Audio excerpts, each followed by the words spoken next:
Bonjour tout le monde. Alors on se retrouve aujourd'hui pour faire une petite vidéo sur l'isolation, ce qu'on a choisi en matériaux pour isoler. Donc on va rentrer dans la maison, je sais que ça vous intéressait un petit peu, donc on va aller voir ça. Agnès a pu vous prendre en image au départ la caravane dans laquelle on vit aujourd'hui. Donc ça vous donne un petit aperçu, Allez, on y va? Allez, go! Voilà, alors nous voici à l'intérieur de la maison. Donc il faut savoir que quand on a acheté la maison, le gros œuvre était fait. Voilà, je ne vais pas m'approprier le travail des autres, hein, c'est quand même pas terrible. Donc toiture, les enduits, le rejointonnement extérieur était fait. Et tout ce qui est charpente intérieure, solivage, c'était fait. Donc les poutres, les solives et le pré-plancher en OSB, c'est des choses qui étaient faites. Voilà, c'est les seules choses qui étaient faites, mais c'est quand même déjà un gros chantier qui nous a été épargné. Voilà.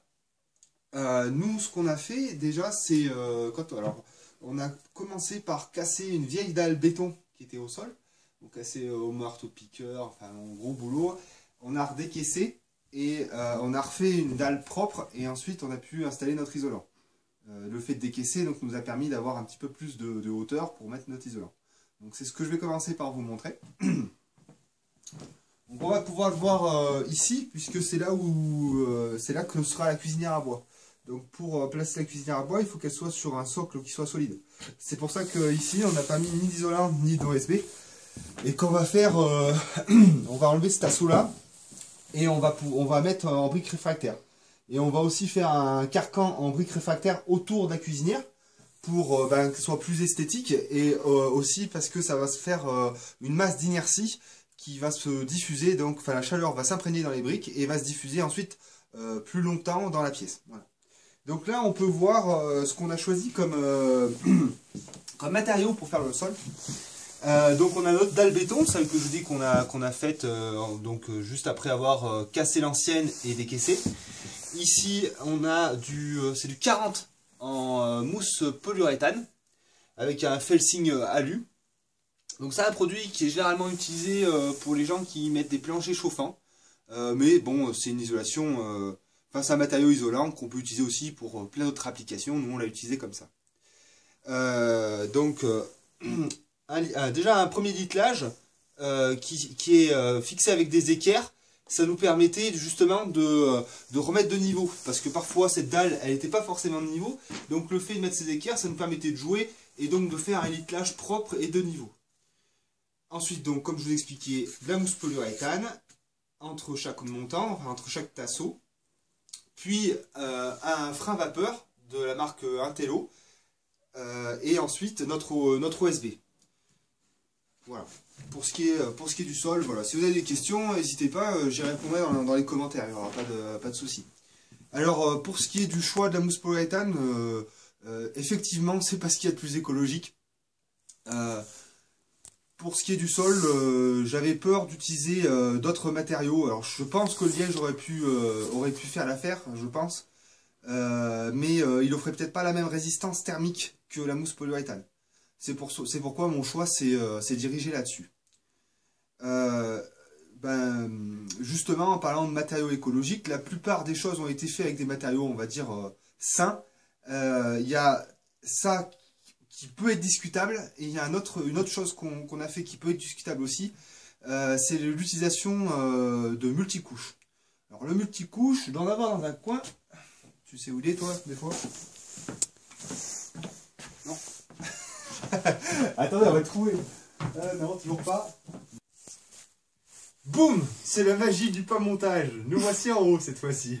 Alors, du coup, j'ai pris le temps de mettre des échantillons de tous les isolants qu'on a utilisés pour la rénovation de la maison. Comme ça, c'est plus explicite. Ça fait très pédagogique. Alors, je vous parlais tout à l'heure d'isolation au sol. Voici le produit qu'on a utilisé. Et je vous ai dit une bêtise, c'est pas du felsigne alu, c'est un felsigne, c'est même pas du craft. Si c'est de l'alu, Voilà. Ça c'est qu'on a utilisé pour le sol. Je vais passer sur les murs périphériques. Les murs périphériques, on a choisi de les isoler en laine de bois. Donc la laine de bois, c'est ce produit là. Voilà. Ça, c'est du Gutex en 100, 10 cm d'épaisseur. Donc, c'est un produit qui est vraiment sympa, déjà à travailler. Alors, au début, on a galéré pour trouver les systèmes de coupe. Parce que ça se coupe pas si facilement que ça. Moi, j'avais eu de l'expérience, la laine de verre, ça se coupe assez bien avec des couteaux à laine de verre ou cutter, ou ce que vous voulez, ça va très bien. Et ça, grosse galère. Alors, on a fait plusieurs essais, on a essayé l'assissable, on a essayé tout un tas de trucs, ça allait absolument pas. Et finalement, ce qui va le mieux, ben, de notre côté, ça a été la tronçonneuse et la gueuse.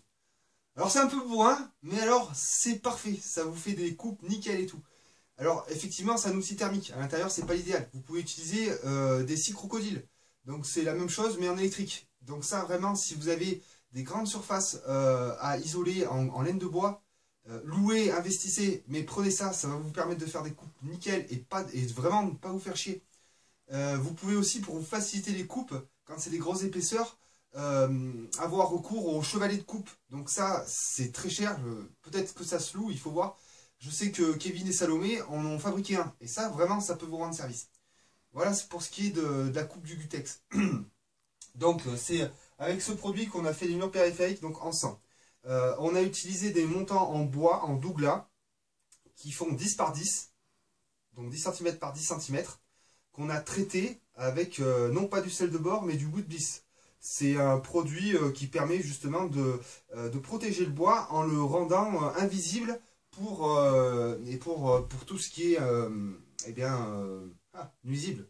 Voilà. Donc on a fixé ça au mur avec des équerres et c'est ça qui a fait nos montants. Ensuite dans nos montants, on a intégré notre Gutex en 100 et on a plaqué avec du Pavawall de chez Pavatex. Donc en fait le Pavawall, c'est un produit qui initialement est utilisé pour l'isolation par l'extérieur. Donc c'est un produit comme celui-ci. Donc là c'est exactement celui qu'on a utilisé en 60.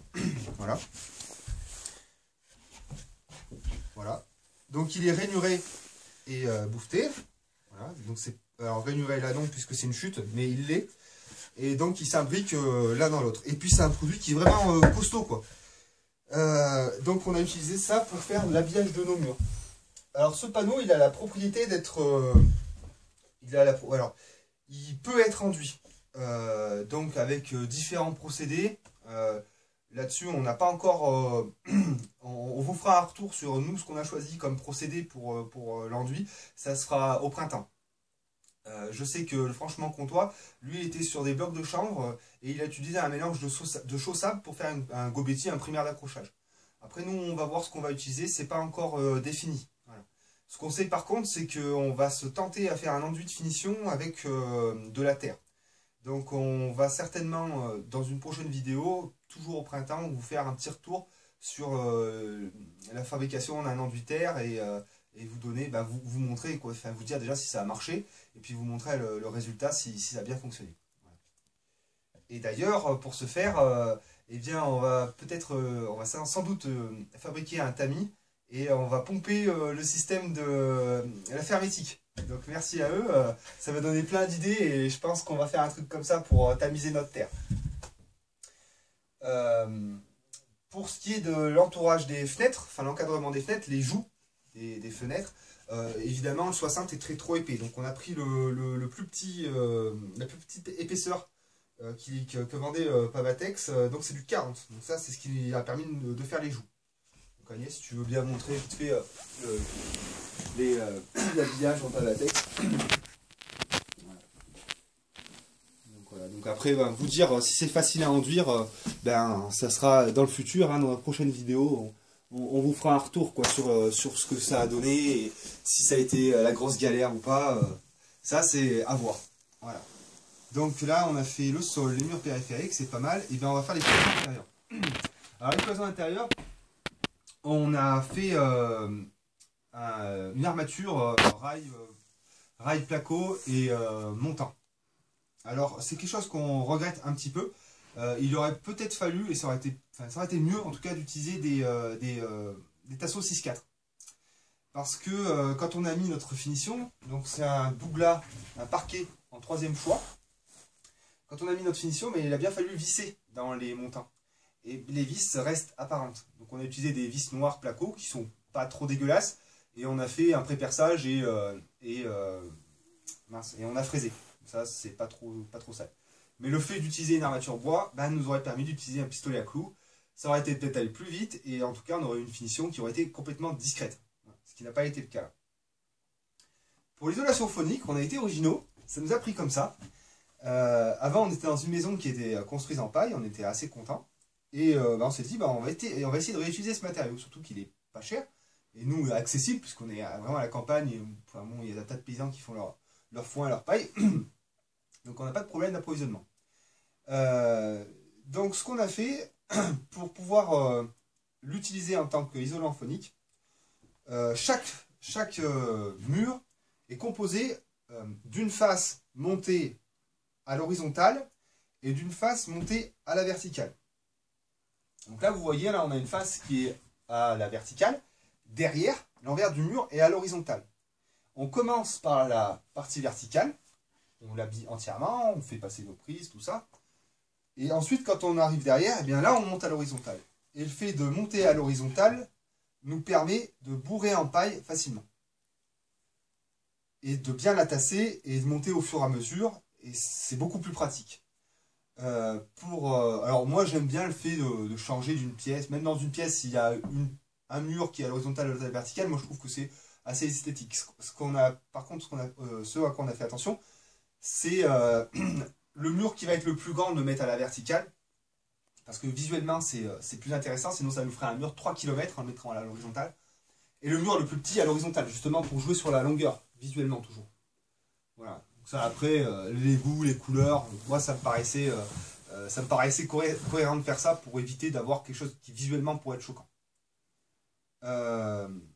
Alors la paille, contrairement à ce qu'on peut croire, ça brûle pas si bien que ça. Dans le sens où, alors si effectivement je la remue, je la aère bien, là ça va prendre nickel, il n'y a pas de problème.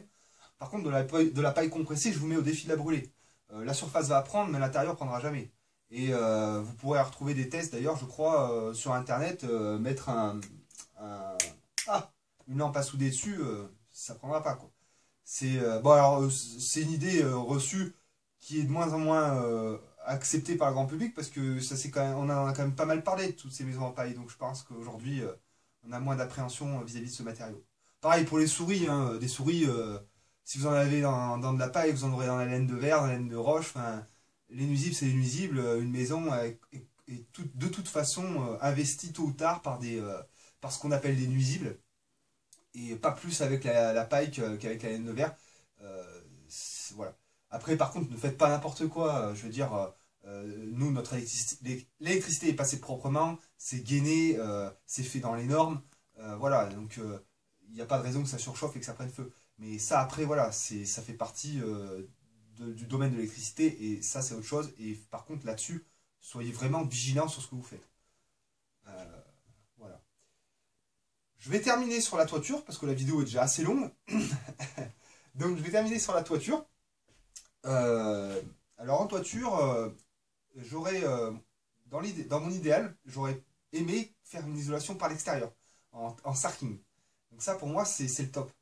Vous n'avez pas de pont thermique, mise en œuvre beaucoup plus facile. Vraiment, ça, si vous avez une toiture à refaire, mais refaites l'isolation comme ça, vraiment. Moi, je vous le conseille.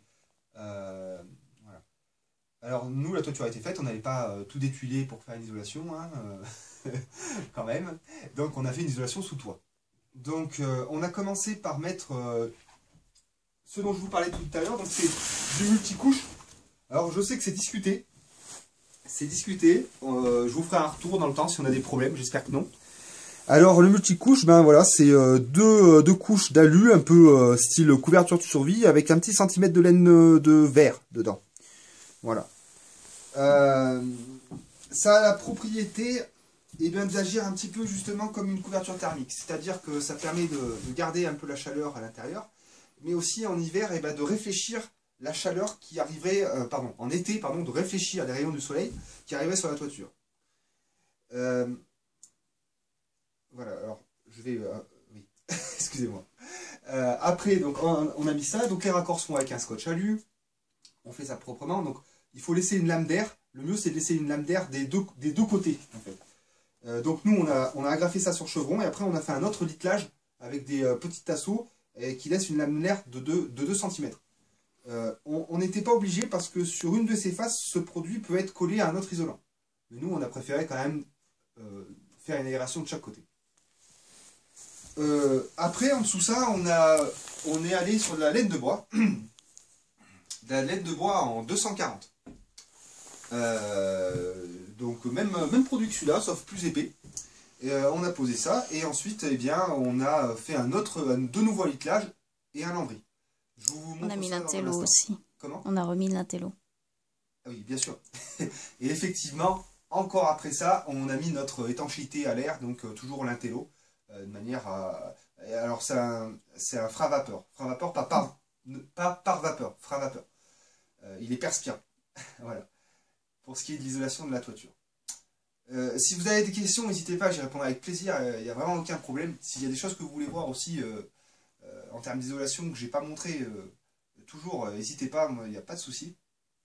Je pense qu'on a fait le tour pour ce qui était de l'isolation.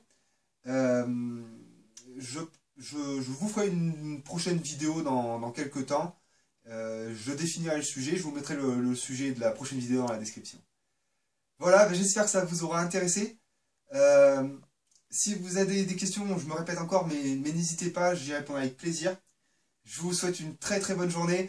Merci à ceux qui sont abonnés il n'y a pas longtemps. Ça me fait plaisir de pouvoir partager le travail que je fais. Ça fait plaisir de voir qu'il y a des gens qui s'y intéressent. Merci à Kevin et Salomé justement d'avoir partagé sur leur chaîne notre projet. Voilà. Moi, c'est un réel plaisir de partager avec vous. Je vous dis à bientôt et au revoir.